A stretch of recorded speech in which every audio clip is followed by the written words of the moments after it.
Hi hello welcome to Indian knowledge university. ఈరోజు విద్య ఉద్యోగ సమాచారం చూసుకుంటే మనకు చాలా విషయాలు రావడం జరిగింది. అదేవిధంగా ఈ వీడియో చూస్తున్న వారు లైక్ చేయడం మాత్రం మర్చిపోవద్దు.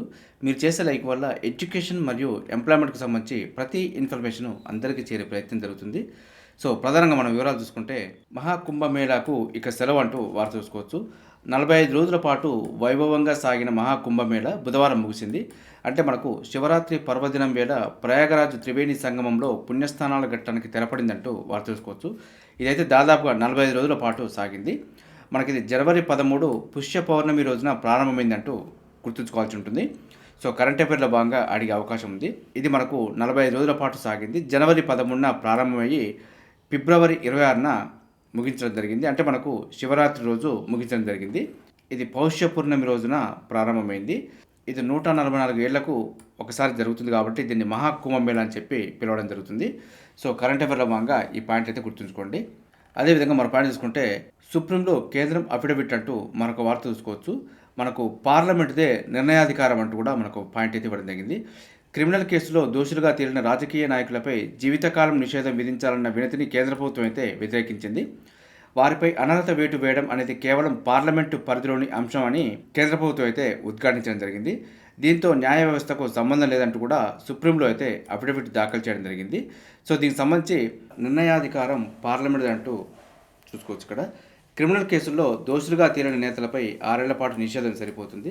జీవితకాలం నిషేధం విధించడం అత్యంత కఠినమైన చర్య అవుతుంది. సుప్రీంలో కేంద్ర ప్రభుత్వం అఫిడవిట్ అంటూ వార్త చూసుకోవచ్చు. సో మనకు క్రిమినల్ కేసులో దోషులుగా తేలిన రాజకీయ నాయకులపై జీవితకాలం నిషేధం విధించాలన్న వినతిని కేంద్ర ప్రభుత్వం అయితే వ్యతిరేకించింది. వారిపై అనర్హత వేటు వేయడం అనేది కేవలం పార్లమెంటు పరిధిలోని అంశం అంటూ ఉద్ఘాటించడం జరిగింది. దీంతో న్యాయ వ్యవస్థకు సంబంధం లేదని పరోక్షంగా తేల్చిచెప్పిందంటూ మనకు వార్త చూసుకోవచ్చు. ఈ మేరకు ప్రభుత్వం సుప్రీంకోర్టులో అఫిడవిట్ని అయితే దాఖలు చేయడం జరిగింది. ప్రజా ప్రాతినిధ్య చట్టం 1951లోని సెక్షన్ 8(1) ప్రకారం రాజకీయ నేతలు ఏవైనా క్రిమినల్ కేసుల్లో దోషులుగా నిరూపితమైతే వారు 6 ఏళ్ల పాటు ఎన్నికల్లో పోటీ చేయకుండా ప్రస్తుతం నిషేధం అమల్లో ఉందంటూ వార్త అయితే జరిగింది. అలాంటి వారిపై కేవలం 6 ఏళ్ల నిషేధం సరిపోతుందంటూ జీవితాంతం ఎన్నికల్లో పోటీ చేయకుండా నిషేధం విధించాలని కోరుతూ సీనియర్ అడ్వకేట్ అశ్విని ఉపాధ్యాయ్ గతంలో సుప్రీంకోర్టులో వ్యాజ్యం దాఖలు చేశారు. ఈ మేరకు చట్టం తీసుకొచ్చేలా కేంద్ర ప్రభుత్వాన్ని ఆదేశించాలంటూ వారైతే విన్నవించడం జరిగింది. దీనిపైన విచారణ చేపట్టిన సర్వోన్నత న్యాయస్థానం ఫిబ్రవరి 10వ తేదీన కేంద్ర ప్రభుత్వాన్ని అయితే వివరణ కోరింది. ఈ నేపథ్యంలో కేంద్రం బుధవారం సుప్రీంకోర్టులో అయితే అఫిడవిట్ను దాఖలు చేయడం జరిగింది. క్రిమినల్ కేసులో దోషులుగా తేలిన నాయకులపై జీవితకాలం నిషేధం విధించడం అత్యంత కఠినమైన చర్య అవుతుంది. ప్రస్తుతం అమల్లో ఉన్న చట్ట ప్రకారం 6 ఏళ్ల పాటు నిషేధం విధిస్తే సరిపోతుందంటూ తేల్చి చెప్పింది. అయితే దోషులుగా నిర్ధారణ అయిన నాయకులపై జీవితకాల నిషేధం విధించాలా లేక 6 ఏళ్ల పాటు నిషేధం విధించాలా అనే అంశంపై తుది నిర్ణయం తీసుకునే అధికారం పార్లమెంట్కే ఉంటుందంటూ కూడా మనకు వెల్లడించడం జరిగింది. సో దీనిపైన ఏదైనా అప్డేట్ వస్తే మీకు అందించే ప్రయత్నం చేస్తాను. అదేవిధంగా మరో పాయింట్ తీసుకుంటే జూనియర్ అసిస్టెంట్లకు పోస్టింగ్ ఇవ్వలేదంటూ మరొక పాయింట్ కూడా చూసుకోవచ్చు. ఖాళీలు లేకపోవడమే కారణం, పెండింగ్లో ప్రమోషన్లు అంటూ వార్త అయితే జరిగింది.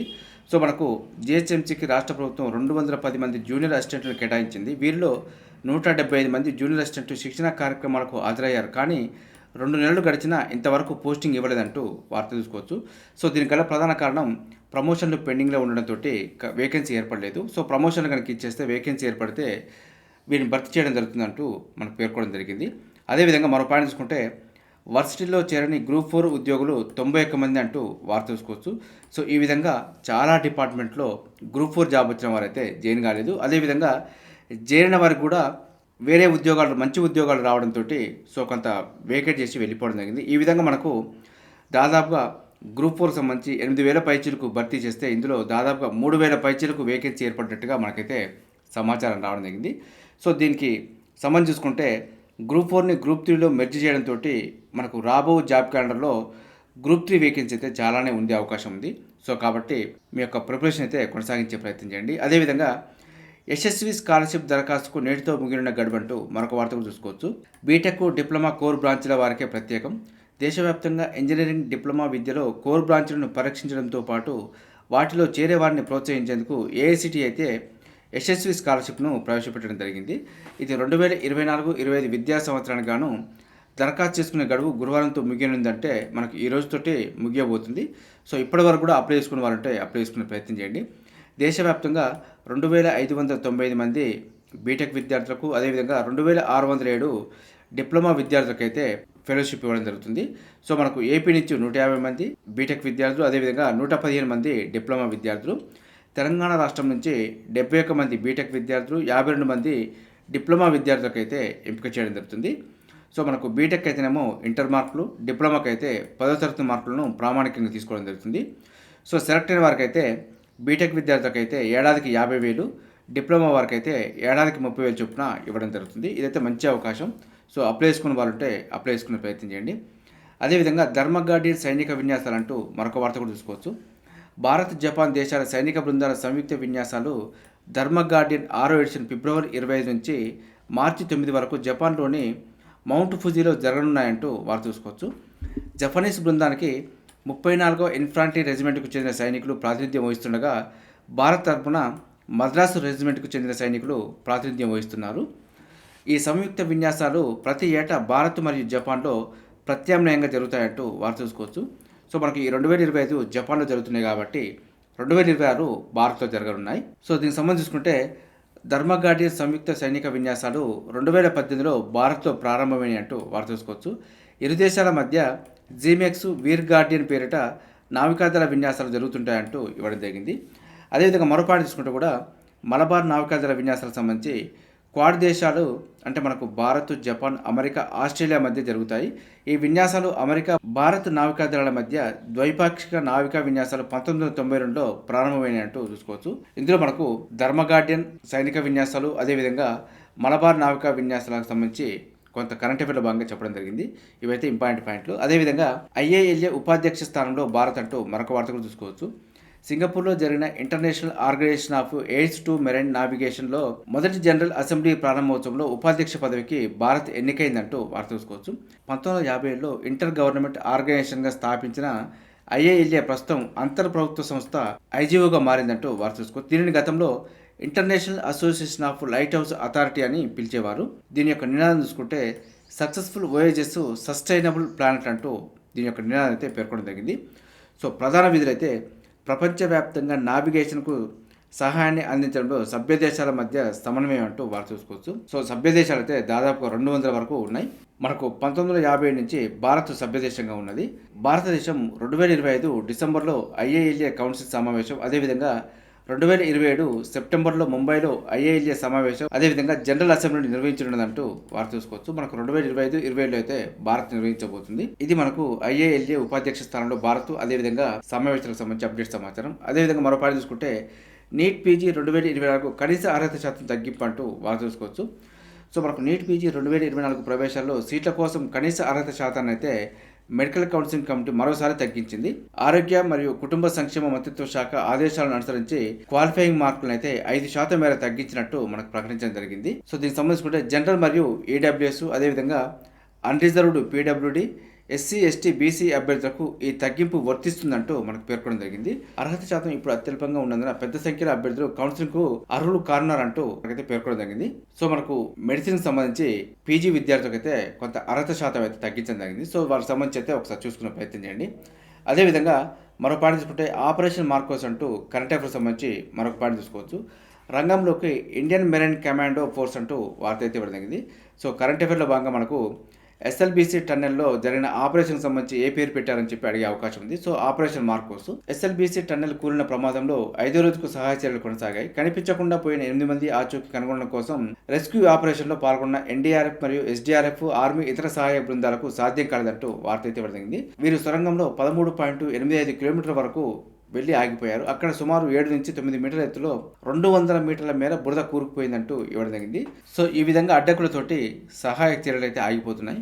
సో రంగంలోకి ఇండియన్ మెరైన్ కమాండో ఫోర్స్ అంటూ అప్డేట్ సమాచారం అయితే ఇవ్వడం జరిగింది. సో దీనికి సంబంధించి రేపు ఏం జరుగుతుందనేది చూసే ప్రయత్నం చేద్దాం. సో మనకు ఆపరేషన్ మార్కోస్ సంబంధించి గుర్తుపెట్టుకునే ప్రయత్నం చేయండి. అదేవిధంగా TGEAP సెట్ 2025 సంబంధించి కూడా నోటిఫికేషన్ రావడం జరిగింది. ఆన్లైన్ దరఖాస్తుకు చివరి తేదీ మాత్రం ఏప్రిల్ 4 వరకు పేర్కొనడం జరిగింది. సో ఎగ్జామ్స్ వచ్చి అగ్రికల్చర్ మరియు ఫార్మసీకి అయితేనేమో ఏప్రిల్ 29 మరియు 30 తేదీలో కండక్ట్ చేయడం జరుగుతుంది. అదేవిధంగా ఇంజనీరింగ్ సంబంధించి మే 2 నుంచి మే 5 వరకు కండక్ట్ చేయడం జరుగుతుంది. మరింత సమాచారం కోసం eapset.tsche.ac.in అఫీషియల్ వెబ్సైట్లో చెక్ చేసుకోవచ్చు. అదేవిధంగా 4 ఏళ్ల ఇంటిగ్రేటెడ్ టీచర్ ఎడ్యుకేషన్ ప్రోగ్రామ్ సంబంధించి కూడా నోటిఫికేషన్ రావడం జరిగింది. మనకు నేషనల్ కామన్ ఎంట్రన్స్ టెస్ట్ 2025 పరీక్షలను నిర్వహించనున్నది. దీనికి బీఏ బీఈడీ మరియు బీకామ్ బీఈడీ మరియు బీఎస్సీ బీఈడీ కోర్సులు అయితే అందుబాటులో ఉన్నాయి. ఆన్లైన్ దరఖాస్తుకు చివరి తేదీ మార్చి 16 వరకు ఉంది. సో ఇదైతే మంచి అవకాశం అని చెప్పుకోవచ్చు. అప్లై చేసుకునే ప్రయత్నం చేయండి. ఎగ్జామ్ వచ్చి మనకు ఏప్రిల్ 29న కండక్ట్ చేయడం జరుగుతుంది. మరిన్ని వివరాల కోసం అయితే exams.nta.ac.in అఫీషియల్ వెబ్సైట్లో చెక్ చేసుకోవచ్చు. అదేవిధంగా బెంగళూరులోని CSR national aerospace laboratory direct recruitment ప్రతిపాదికన సైంటిస్ట్ పోస్టుల భర్తీకి దరఖాస్తు కోరుతుంది. మొత్తం 30 ఉన్నాయి. ఆన్లైన్ దరఖాస్తుకు చివరి తేదీ ఏప్రిల్ 3 వరకు ఉంది. అదేవిధంగా హిందుస్థానీ సంగీత విద్వాంసుడు రాధాకృష్ణమూర్తి అంటూ వారు తెలుసుకోవచ్చు. మనకు సెంట్రల్ గవర్నమెంట్ నోటిఫికేషన్లో ఇలాంటి కరెంట్ అఫైర్స్ అయితే అడిగే అవకాశం ఉంది. సో మనకు ప్రముఖ హిందుస్థానీ సంగీత విద్వాంసుడు పాండ్రంగి రాధాకృష్ణ 60 బుధవారం కాకినాడ విద్యుత్ నగర్లోని ఆయన నివాసంలో మృతి చెందారంటూ వారు చూసుకోవచ్చు. సో హిందుస్థానీ సంగీత వ్యాప్తికి తన జీవితాన్ని అంకితం చేసిన గొప్ప వ్యక్తి అంటూ పలువురు అయితే కీర్తించడం జరిగింది. సో దీనికి సంబంధించి చూసుకుంటే వోకల్ విశారద, తబలా విశారద, తబలా దివాకర్ వంటి ఉన్నత బిరుదులను అఖిల భారత గురుదేవ్ మహావిద్యాలయం నుంచి స్వీకరించారంటూ ఇవ్వడం జరిగింది. సో మొత్తానికి హిందుస్థానీ సంగీత విద్వాంసుడు రాధాకృష్ణమూర్తి అంటూ కరెంట్ అఫైర్ అయితే గుర్తుపెట్టుకునే ప్రయత్నం చేయండి. అదేవిధంగా ఉత్తరాఖండ్లోని బెల్లో ఇంజనీరింగ్ పోస్టులకు సంబంధించి నోటిఫికేషన్ వచ్చింది. దీనికైతే ఆఫ్లైన్ ద్వారా దరఖాస్తు చేసుకోవాల్సి ఉంటుంది. దరఖాస్తుకు చివరి తేదీ ఫిబ్రవరి 27 అంటూ మనకు పేర్కొనడం జరిగింది. మరింత సమాచారం కోసం bellindia.in అఫీషియల్ వెబ్సైట్లో చెక్ చేసుకోవచ్చు. అదేవిధంగా రైట్స్ లిమిటెడ్లో కూడా 40 టెక్నికల్ అసిస్టెంట్ పోస్టులకు సంబంధించి నోటిఫికేషన్ వచ్చింది. ఆన్లైన్ దరఖాస్తుకు చివరి తేదీ మార్చి 11 వరకు ఉంది. ఎగ్జామ్ డేట్ వచ్చి మార్చి 23న కండక్ట్ చేయడం జరుగుతుంది.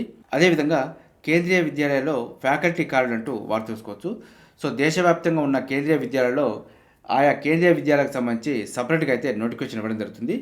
సో మీ దగ్గరలో ఉన్న కేంద్రీయ విద్యాలయాలకు సంబంధించి ఒకసారి విజిట్ చేసి లేదంటే అఫీషియల్ వెబ్సైట్లో చెక్ చేసుకునే ప్రయత్నం చేయండి. సో కార్డులకు సంబంధించి అప్డేట్ సమాచారం అయితే మీకు తెలుస్తుంది. మనకు ఉప్పల్లోని కేవీకి సంబంధించి, అదేవిధంగా గచ్చిబౌలిలోని హైదరాబాద్ సెంట్రల్ యూనివర్సిటీలో ఉన్న కేవీలకు సంబంధించి వేకెన్సీలకు నోటిఫికేషన్ ఇవ్వడం జరిగింది. సో వీటికి సంబంధించిన అఫీషియల్ వెబ్సైట్లో ఒకసారి చెక్ చేసుకొని మీకు ఏమైనా ఎలిజిబిలిటీ ఉంటే అప్లై చేసుకునే ప్రయత్నం చేయండి. అదేవిధంగా సిఎస్ఎఫ్లో కూడా కానిస్టేబుల్ మరియు ట్రేడ్స్మెన్కి సంబంధించి నోటిఫికేషన్ రావడం జరిగింది. సో మొత్తం 1161 పోస్టులకు సంబంధించి నోటిఫికేషన్ ఇవ్వడం జరిగింది. ఇందులో మనకు కుక్కు, క్యాబ్లరు, టైలరు, బార్బరు, వాషర్మెన్ ఈ విధంగా మనకు చాలా రకాల ఎలిజిబిలిటీకి సంబంధించి వేకెన్సీస్ అందుబాటులో ఉన్నాయి. సో మనకు ఆన్లైన్ దరఖాస్తు అయితే మార్చి 5 నుంచి ప్రారంభమవుతాయి. చివరి తేదీ వచ్చి ఏప్రిల్ 3 వరకు అప్లై చేసుకోవచ్చు. మరిన్ని వివరాల కోసం అయితే సిఎస్ఎఫ్ అఫీషియల్ వెబ్సైట్లో చెక్ చేసుకునే ప్రయత్నం చేయండి. అదేవిధంగా నకిలీ సర్టిఫికెట్ల సూత్రధారి అరెస్ట్ అంటూ మరొక వార్త కూడా చూసుకోవచ్చు. మనకు నకిలీ సర్టిఫికెట్తో ప్రభుత్వ ఉద్యోగం పొంది ఇటీవల 3 కటకటాల పాటైన సంఘటన గద్వాల జిల్లాలో చోటు చేసుకుందంటూ ఇవ్వడం జరిగింది. నకిలీ సర్టిఫికెట్కు సంబంధించిన ప్రధాన సూత్రధారి మిర్యాలగూడకు చెందిన మాజీ ప్రిన్సిపల్ బాలకృష్ణను అరెస్ట్ చేసి రిమాండ్కు తరలించారంటూ వార్త అయితే ఇవ్వడం జరిగింది. నకిలీ సర్టిఫికెట్తో వ్యవసాయ శాఖలో ఉద్యోగం పొందిన నేపథ్యంలో ఆ శాఖ ఉన్నతాధికారుల ఫిర్యాదు మేరకు కేసు నమోదు చేసి రిమాండ్కు పంపించడం జరిగింది. అదేవిధంగా మరికొన్ని డిపార్ట్మెంట్లో కూడా ఇలాంటి అవకాశాలు జరిగినాయి కాబట్టి వాటిపైన కూడా కొంత ఫోకస్ చేసిందని చెప్పి అనుకోవచ్చు. సో ఇలాంటి సర్టిఫికెట్ తోటి ప్రభుత్వ ఉద్యోగం పొందితే రిటైర్మెంట్ వరకు కూడా టెన్షన్ పడాల్సిన పరిస్థితి ఏర్పడుతుంది. సో మీరు ఇలాంటి పొరపాటు అయితే చేసే ప్రయత్నం చేయొద్దు. అదేవిధంగా ట్రంప్ మార్కు గోల్డ్ కార్డ్ అంటూ మరొక వార్త కూడా చూసుకోవచ్చు. $5 మిలియన్ అమెరికా పౌరసత్వం. కొత్త పథకాన్ని ప్రకటించిన అధ్యక్షుడు డొనాల్డ్ ట్రంప్ అమెరికా వలస విధానంలో పెను మార్పులకు అవకాశం అంటూ ఇవ్వడం జరిగింది. సో మొత్తానికైతే కరెంట్ అఫైర్లో భాగంగా మనకు గోల్డ్ కార్డుకు ఎలిజిబిలిటీ అడిగే అవకాశం ఉంది. సో $5 మిలియన్ పే చేసుకుంటే మనకు గోల్డ్ కార్డు ఇచ్చే అవకాశం ఉంది. సో గోల్డ్ కార్డు తోటి అమెరికా పౌరసత్వం కొంత ఈజీగా వస్తుందంటూ మనకు పేర్కొనడం జరిగింది. అదేవిధంగా మనం తీసుకుంటే ఆన్లైన్ సేవలతో అంగన్వాడీల పరేషాన్ అంటూ మరొక వార్త కూడా చూసుకోవచ్చు. 2018 నుంచి మొబైల్ సేవలు అమలు, సమయం అంతా ఆన్లైన్ అఫిడేషన్కి సరిపోతుందంటూ వార్త అయితే ఇవ్వడం జరిగింది. మనకు అంగన్వాడీ కేంద్రాలపై దృష్టి పెట్టలేని స్థితి, పెరిగిన ఒత్తిడితో అనారోగ్య సమస్యలు అంటూ వార్త అయితే ఇవ్వడం జరిగింది. సో మనకు రాబో నోటిఫికేషన్లో కూడా కొంత టెక్నికల్ మీద కొంత అవగాహన ఉన్న వారిని తీసుకుంటే కొంత ఇలాంటి సమస్యలు అయితే వచ్చే అవకాశం లేదు. సో వీరికి ఎప్పుడో గతంలో 7th 10th చదువుకోవడంతో ఇప్పుడున్న టెక్నాలజీ అందుకోవడంలో కొంత ఇబ్బంది పడడంతో 2 నిమిషాల్లో చేయాల్సిన పనిని 2 గంటలు నిర్వహించడంతో కొంత భారం అయితే ఏర్పడుతుందని చెప్పుకోవచ్చు. సో అదేవిధంగా మరో పాయింట్ తీసుకుంటే 13 నుంచి CUET పీజీ పరీక్షలు అంటూ వార్త చూసుకోవచ్చు. సెంట్రల్ యూనివర్సిటీలు, జాతీయ విద్యా సంస్థలు పీజీ కోర్సులో ప్రవేశాలకు నిర్వహించే CUET పీజీ ప్రవేశ పరీక్షలను మార్చి 13 నుంచి ఏప్రిల్ 1 వరకు నిర్వహిస్తున్నట్టు నేషనల్ టెస్టింగ్ ఏజెన్సీ అయితే వెల్లడించడం జరిగింది. సో ఇది CBT మోడ్లో ఉంటుంది. మొత్తం మనకు 43 షిఫ్టుల్లో అయితే పరీక్ష నిర్వహిస్తున్నారు. సో ఎవరైతే అప్లై చేస్తారో వారైతే ఒకసారి చెక్ చేసుకునే ప్రయత్నం చేయండి. అదేవిధంగా నేడు రేపు JEE దరఖాస్తుల తప్పుల సవరణ అంటూ వార్త చూసుకోవచ్చు. జేఈ మెయిన్స్ సెషన్ 2 సంబంధించి దరఖాస్తులో తప్పులను సవరించుకునేందుకు నేషనల్ టెస్టింగ్ ఏజెన్సీ అయితే అవకాశం ఇచ్చింది. గురు శుక్రవారాల్లో అంటే మనకు ఈ నెల 27, 28 తేదీల్లో తప్పులను సవరించుకోవచ్చు. చూసారుగా, ఇది ఈ రోజు సంబంధించి విద్యా ఉద్యోగ సమాచారం. ఇదే విధంగా మన ఛానల్ అయితే ప్రతిరోజు మార్నింగ్ రావడం జరుగుతుంది. వీటితో పాటు అడ్మిషన్ నోటిఫికేషన్స్ మరియు రిక్రూట్మెంట్ నోటిఫికేషన్ సంబంధించి కూడా ఎప్పటికప్పుడు అప్డేట్ సమాచారం అయితే మీకు అందించే ప్రయత్నం చేస్తున్నాను. మన ఛానల్ చూస్తున్న వారు సబ్స్క్రైబ్ చేసుకొని ఫాలో అవుతూ ఉండండి. ఈ వీడియో నచ్చితే లైక్ చేయండి, షేర్ చేయండి, సబ్స్క్రైబ్ చేసుకోవడం మాత్రం మర్చిపోద్దు. Have a nice day.